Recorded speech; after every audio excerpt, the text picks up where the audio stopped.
पिछले 10 साल से नरेंद्र मोदी जी की सरकार है, किसी का नहीं सुनते हैं। जो उनकी मर्जी मन आते हैं वही करते हैं।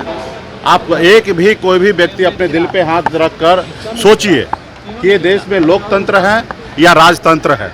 आज देश में लोकतंत्र खत्म हो रहा है। ये ऐसा लग रहा है कि हिटलर शाही है।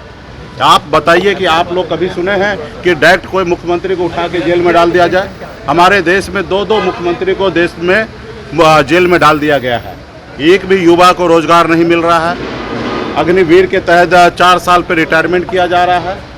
सिर्फ 5 किलो चावल ही आज नरेंद्र मोदी जी समझ रहे हैं कि विकास है, लेकिन सिर्फ 5 किलो चावल देश में विकास नहीं है। हर एक व्यक्ति का अच्छा कपड़ा पहनने का उनका अधिकार है, उनके अच्छे बच्चे अच्छे स्कूल में जाके पढ़े उसका अधिकार है, वो बेहतर ज़िंदगी जिए वैसा अधिकार है। आप बताइए कि 5 किलो चावल में हमारे देश को सिमट में रख दिया है और सोच रहे हैं कि 5 किलो चावल दे रहे हैं, लोग हमें वोट देंगे। तो देश के युवा को कहीं ना कहीं आज देखिए कि कहाँ तक पहुँचा दिया। रोजगार नहीं है। उन्होंने कहा था कि हम आएंगे और हर साल 2 करोड़ युवा को रोजगार देंगे। आप बताइए कि साल में 2 लाख भी नौकरी मिला क्या? अगर 2 लाख भी मिल जाता तो आज 10 साल हुआ तो 20 लाख नौकरी मिलता। यहाँ 20 करोड़ की बात कर रहे थे। तो मोदी जी कहीं पे भी नहीं है। आज हम लोग क्या मांग कर रहे थे कि निषाद समाज को आरक्षण दीजिए, क्योंकि बरसों से हमारा समाज बहुत पिछड़ा है, गरीब है, कुचला हुआ है। आज बंगाल में निषाद को आरक्षण मिल रहा है, दिल्ली में निषाद को आरक्षण मिल रहा है, तो बिहार में क्यों नहीं?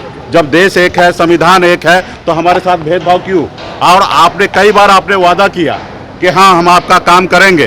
तो हमें नरेंद्र मोदी जी से लड़ाई नहीं है, हमें भारत सरकार से लड़ाई है कि आप जिस कुर्सी पे बैठे उसका गरिमा को मानिए और जिसको देश में जिसका भी समस्या हो, चाहे वो SC ST OBC तमाम हर जाति धर्म के लोगों के लिए, युवा के लिए काम कीजिए। आप नफरत की राजनीति करते हैं, धर्म की राजनीति करते हैं। कह रहे हैं कि कोई फर्क नहीं पड़ेगा आने जाने से। मुकेश ठीक है, वो आज तानाशाह के जैसे जिंदगी जी रहे हैं, वो कोई फर्क नहीं, उनको लगता है कि ऐसा नहीं पड़ेगा। इस देश में हिटलर भी नहीं रहा इस दुनिया में।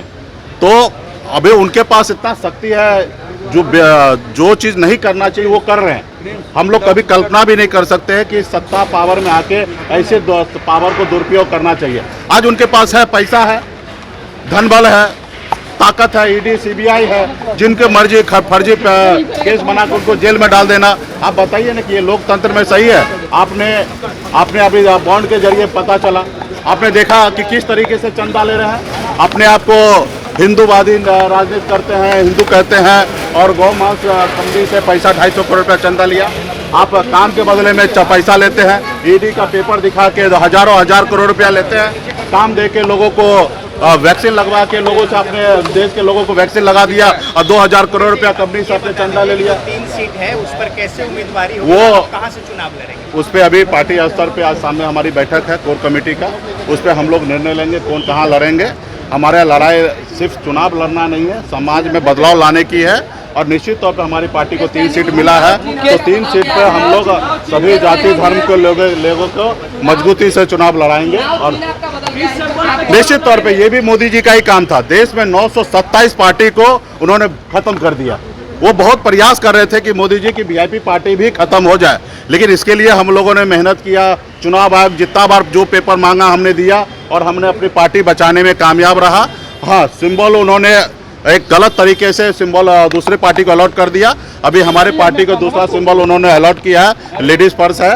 तो निश्चित तौर पे हम लोग संघर्ष करने वाले लोग हैं, पिछले 10 साल से संघर्ष कर रहे हैं और आगे भी करते रहेंगे।